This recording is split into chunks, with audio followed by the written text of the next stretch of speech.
So this lecture is going to finish up the last section of, or the last pages of the section 3. So we left off the last lecture. We went through the registration and the UI5, which is the quarterly report. And really I've only got a very few things left to talk about. One is application for transfer of experience rating, which is kind of a mouthful.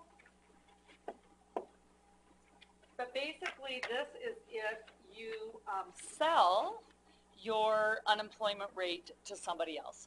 So if I'm selling my business and I've got a really good unemployment rate, it's going to be valuable to them to buy my low rate rather than start out as a new employer. So, and there's value to that, so I can sell that to them. So that's called application for transfer of experience rating. You have to apply for it.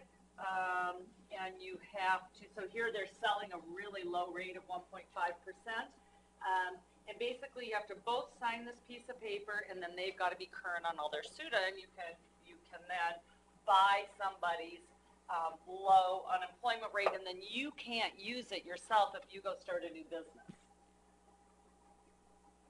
Yeah, and it says here at the top of the second page right here, both the successor and the predecessor signatures are required. That's really just another piece of paper. It doesn't cost any money to file it, but you need that as part of a contract to sell a business if you're selling it. Okay, additional UI information. This is really, we've gone over some of this. This is just reinforcement. It's a little easier to read, I think, than the full documentation above. So basically what we were talking about earlier, the trust fund balance is determined every year. I had said 12/31, it's 10/31, and they tell you which one of 10 rate schedules will be in effect. And this is just an example. This is if Schedule 2 is published, and there's rates if you're an eligible employer or a deficit employer. Obviously, it's much higher if you're a deficit employer. Determining the rates, and again, this is basically just recapping what we've already said, but to determine the rates, it depends upon what schedule is published, and then how much have you paid in, how many benefits have been charged to your account, in other words, how many claims have been made, and what's the amount of your gross annual taxable wages. Who's required to pay unemployment insurance? Basically, if you pay more than $1,000 in any current or preceding calendar year, so even if you're a really, really small business and you have a payroll, you still have to pay it. If you pay FUTA, if you have any domestic workers, again, if you have household workers, if you have a nanny, particularly, a lot of people get caught up in this, you have got to pay SUTA if you've got a nanny. And then there's special rules down here for agricultural employers. Honestly, most people have to pay SUTA. Transfer of experience we've gone over. Entity change we've gone over. This is a really important concept. Base period. Most people will say, I hear people say all the time, like, oh, I went and worked at Plaza for the summer, and then I got laid off because it's cyclical, so I'm going to claim unemployment on them. So that's probably not going to happen. And here's why. So this up here is on the chart, how you read the chart, this is talking about what month were you filing your unemployment claim in. So if I work at Plaza, I'm probably going to stay on through September, probably through September. So this is where I file my claim in September, right? So then the way that you read the chart is you can't claim unemployment for the month that you got laid off in, or quarter you got laid off in. You can't claim unemployment for the prior quarter. They go back and look at your wages for the 4 quarters preceding that. So unless you have any wages posted during the winter months at Plaza, you don't have a claim against them, okay? Because it was just very casual, cyclical part-time employment. Now, another example. Say that I've been here for 24 years and I get laid off tomorrow. So it's in April. So I get laid off April of 17. What period is the Department of Labor and Industry going to look at to determine how much unemployment I get? They're going to go back to January of 16 through December of 16. Right? Do you see that? So not this quarter, not this quarter. So really, my quote-unquote base period is the whole year before that.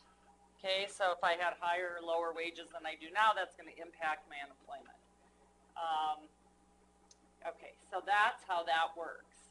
So when I ask you what is a base period, define base period, you would tell me a base period is not this quarter, not the last quarter, but the 4 quarters before that.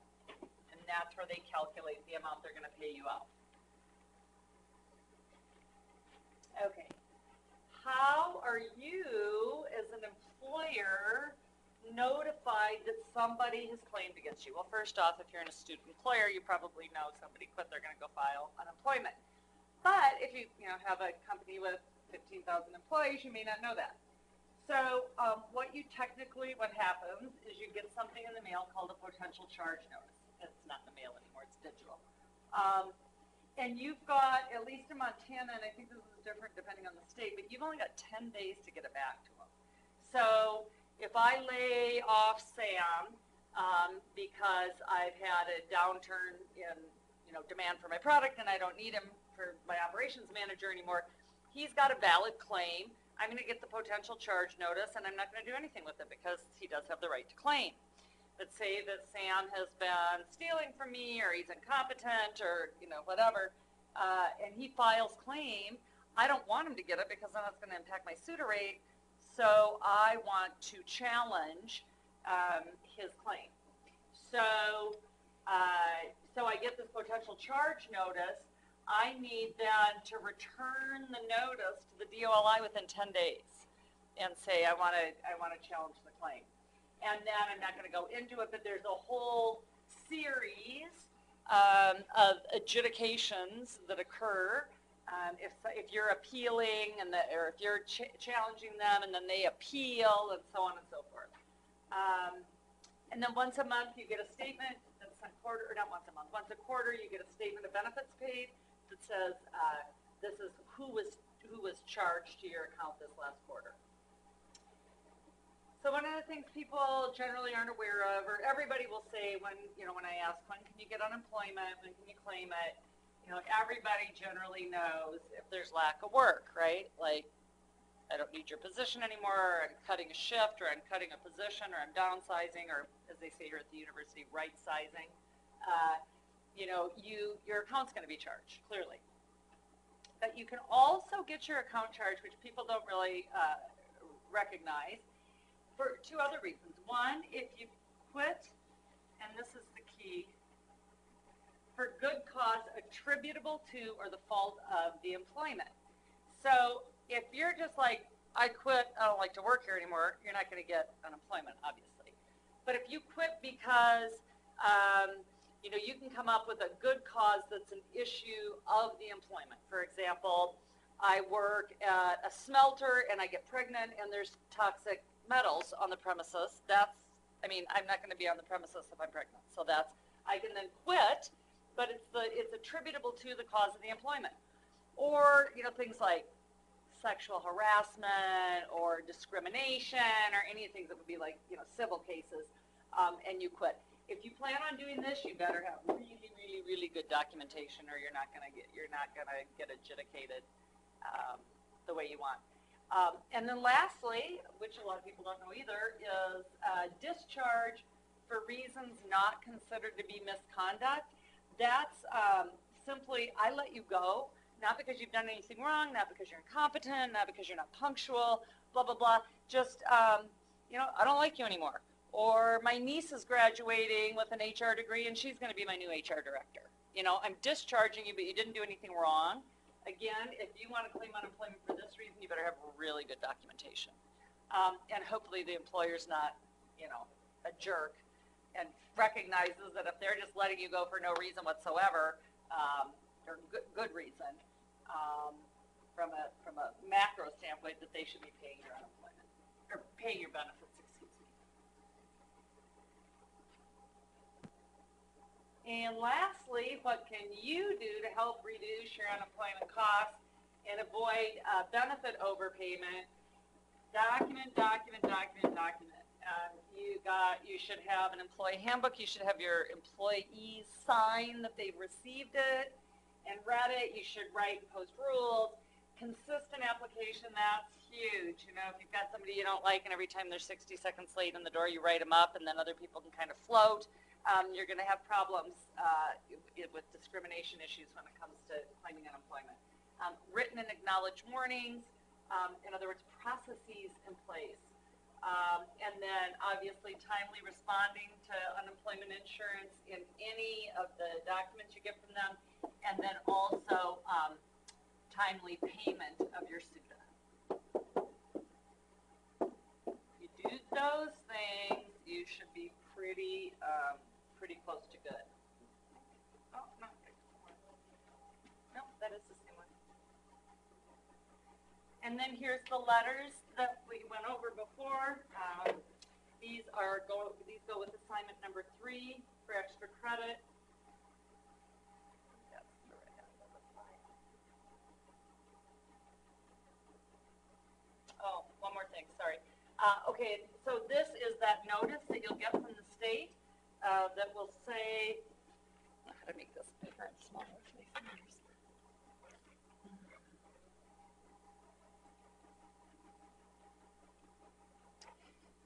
This is a notice that you'll get from the state that'll say who's filed for unemployment, and this is the individual named above is filed. Here's when they said that they worked for you. Here's what they said happened, and then you agree or disagree with it. If you agree with it, you don't do anything, and they get it.